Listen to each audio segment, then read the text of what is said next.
Hello everyone. So today we'll be solving few sums that can help you with your basics of antilogs, and if you're trying to learn how to solve some basic antilog questions. I think it's really important in 11th grade now. So hello, I am your friend Pratiksha from 11th grade. Trying to again fix it out too. Anyways, let's start off really quickly so that you don't waste a lot of time. Anyways, so how to solve these anti-log questions? It's just the same way how you do in logarithms, but I feel like it's even more easier. So listen, you have a number 0.2364, okay? We have 4 questions here, 2 of them being positive and 2 of them being negative. So we have 0.2364, the number here. The same way, this is going to be the characteristic. I'm going to write CH, and this is going to be your mantissa. Fine. Now you should have your antilog table here. You'll find it behind your chemistry textbook. So you take your mantissa right here, and then you take the first n digit. The n digit is nothing but 0.23. The first 2 digits is going to be your n digit, capital N, that is 0.23. Fine. And then 6 here is going to be your column, okay? Column 6. I'm just writing it down for the first question so that you all don't get confused, but for the remaining others, we're just gonna solve it really directly. Fine. So column is 6, and then we have 4 here. 4 is nothing but the mean value. Okay, the mean column that you're going to look into. So mean column, I'll write it, not value, I'm so sorry. There's going to be 4 here. So it's really easy after that. You go to your antilogarithms table. After that, you just find. So you go to 0.23 right here. 0.23 is right here. I suggest you to use a pencil. Just a minute. So sorry for that, I kind of misplaced my pencil so that it doesn't get really messy. So you take the number 0.23 here, and then as I told, go to column 6. See, as you can see, we go to column 6 right here. So 0, 1, 2, 3, 4, 5, 6. See, 6th column. So, and then here, right here, 17122. Fine. Write it down if you get, you kind of forget the number. So 1722. Fine.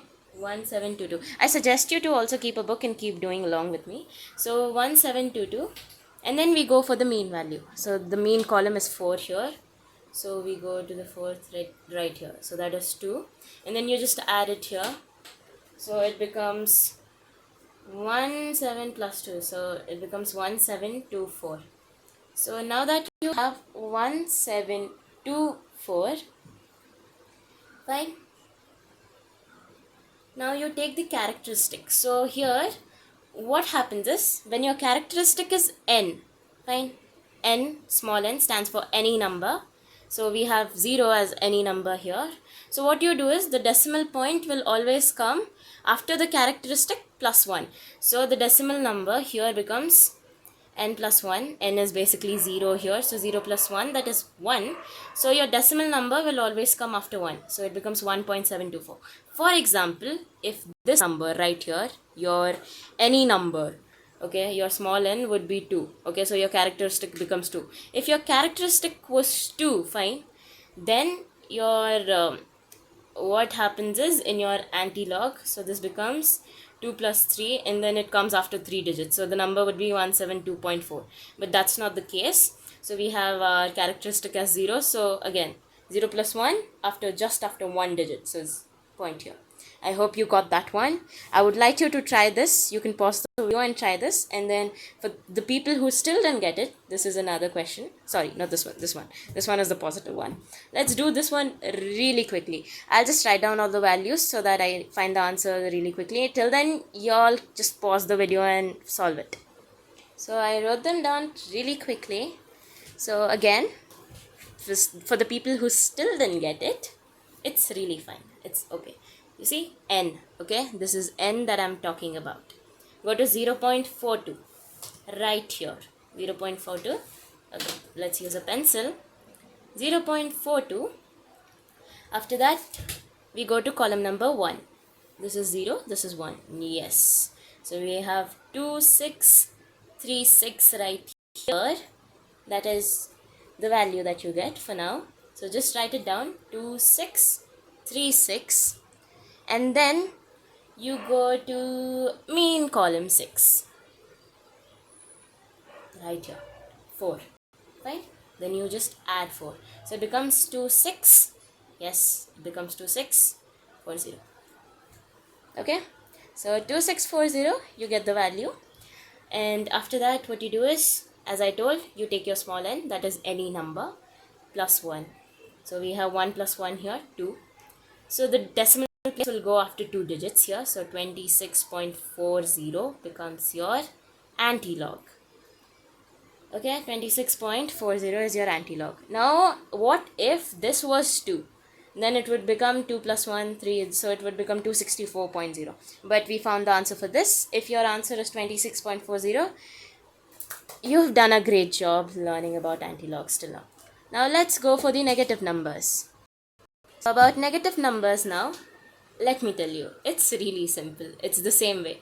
So again, this becomes your mantissa and this becomes your characteristic. Just the difference is there's a bar on it. So this is negative. The one is negative here. I'm talking about these kind of numbers that have a bar on top of them in their first digit.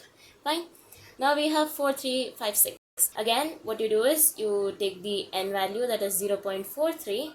You go into your antilog table and then you see the column number. This is your mantissa again. You don't have to break your head behind it. So you have 5 here, and then you have your mean column, that is 6, and then just tell me the value, your antilog value. Okay, for those who still didn't get it from the past 2 questions, I'll also do this one because concepts are really important. Just clear your basics is what I did. Go to 0.43 right here, and then we go to the 5th column, 2723 right here. So just write it down, 2723, and then you go to your mean value, that is 6 here. Write this one, 4. So just add it down, so it becomes 2727. Now comes for the characteristic. In the last question, characteristic was the point of the decimal, but here in negative numbers, that the number that has a bar on it, what basically happens is it becomes 0.2727 is the antilog of this number. For example, if the characteristic was 2 on top of this bar, then the number would be 0.02727. If it was 3 bar 3, then it would be 0.002727. If it was 4, then it would become, if it was bar 4, then it would become, you tell me, 0.000, yes, 2727. It is that simple. Now we have another sum for those that really want to try it out on their own. I'll just write the solution in this really quickly so that you all can check it. And for now, you can just pause the video. Done. Right here, the antilog value becomes 0.0. As you can see, why it became 2 zeros right here, because of the bar 2. So 0.01076 right here. You can find it out. 0.03, and then you go here. After that, you go to the mean value 8, that is you add 2 to this, 1074 plus 2, 1076, and then you know how to do the antilog thing when it is bar 2. Fine. These were few of the basic questions, and here is some more questions that I would like you people to try on your own. I will also be giving the solutions for you people to check. I hope these questions will really help and strengthen your concept. For now, I would just wish all of you best of luck, and you did a great job today by solving those questions, and never stop practicing. And finally, bye. Thank you.